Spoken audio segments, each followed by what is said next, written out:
Masing-masing pribadi tentunya memiliki kepercayaan diri yang berbeda-beda. Sehingga pada kesempatan kali ini kita akan sharing untuk mengenal beberapa tips yang dapat dilakukan untuk membangun pribadi sehingga memiliki kepercayaan diri.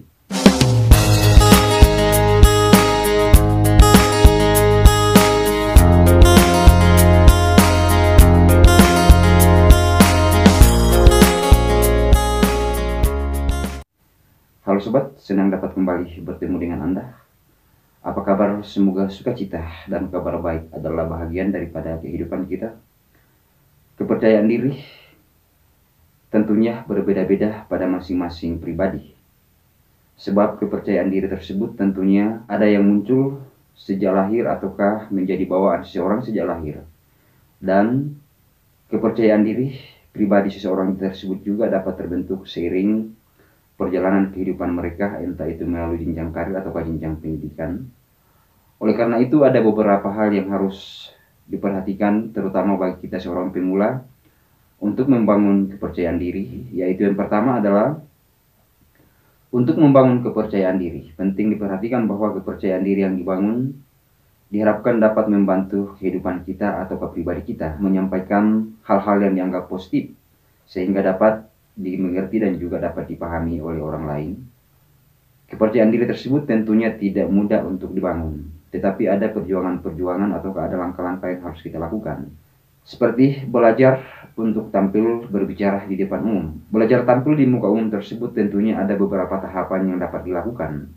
Seperti mengikuti kegiatan-kegiatan organisasi, di mana untuk membangun kepercayaan diri lewat organisasi telah kita bahas lewat video sebelumnya, dan selengkapnya dapat dilihat melalui channel ini. Kemudian yang kedua adalah berusaha untuk berbicara di depan kamera, seakan-akan berbicara di depan umum.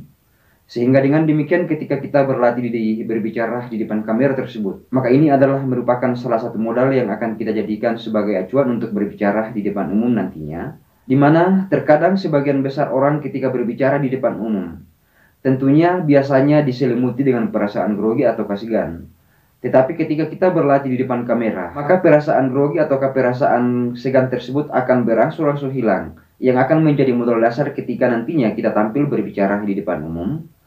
Kemudian yang ketiga adalah kepercayaan diri tersebut akan terbangun karena ditunjang dari berbagai macam faktor, seperti memperhatikan penampilan dalam bentuk kostum yang digunakan, dan juga berusaha untuk tetap rileks dan juga tidak kaku ketika berbicara di depan umum. Tentunya dapat kita hindari ketika kita dapat menyeimbangkan kondisi tubuh yang dapat digerakkan sewaktu-waktu seiring penampilan kita berbicara di depan umum, seperti sekali-kali melemparkan senyuman kepada seluruh peserta ketika kita berbicara di depan umum. Kemudian yang keempat adalah untuk membangun kepercayaan diri berbicara di depan umum. Tentunya sangatlah ditunjang tentang penguasaan materi yang akan disampaikan. Sebab pada dasarnya ketika kita tidak menguasai materi dan akan berbicara di depan umum, maka tentunya kita tidak memiliki arah pembicaraan karena tidak menguasai materi. Sehingga sebelum tampil berbicara di depan umum, maka langkah utama yang harus dipersiapkan adalah penguasaan materi yang akan disampaikan. Kemudian yang kelima adalah untuk membangun kepercayaan diri di depan umum. Tentunya banyak hal yang perlu diperhatikan, seperti mengatur intonasi penyampaian kalimat. Sebab pada dasarnya ketika menyampaikan materi di depan umum tersebut, selayaknya tidak menyampaikan materi ibaratkan membaca teks secara terus-menerus, tetapi diharapkan dapat menggunakan intonasi, sehingga dengan demikian ketika pengaturan intonasi tersebut dapat kita lakukan, tentunya akan mengarahkan perhatian seluruh peserta, sehingga dapat mengerti dari apa yang kita sampaikan. Kemudian yang terakhir yang keenam adalah untuk melatih membangun kepercayaan diri sehingga bisa berbicara di depan umum. Maka penting diperhatikan bahwa kita adalah layaknya seorang pemateri yang diharapkan dapat memberikan informasi yang berkesan bagi seluruh peserta tanpa memperhatikan tamu dan undangan yang hadir. Sebab ketika kita memperhatikan tamu dan undangan yang hadir sesuai dengan kedudukan atau jabatan dari tamu dan undangan yang hadir tersebut, maka tentunya akan memberikan perasaan segan dan juga grogi ketika akan menyampaikan materi yang telah dipersiapkan sebelumnya.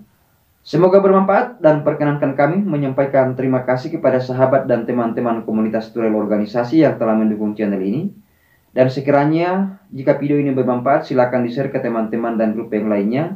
Dan jangan lupa untuk mengklik dan menonton salah satu video yang akan ditampilkan di akhir video ini. Salam kompak penuh persahabatan dan terima kasih sudah menonton.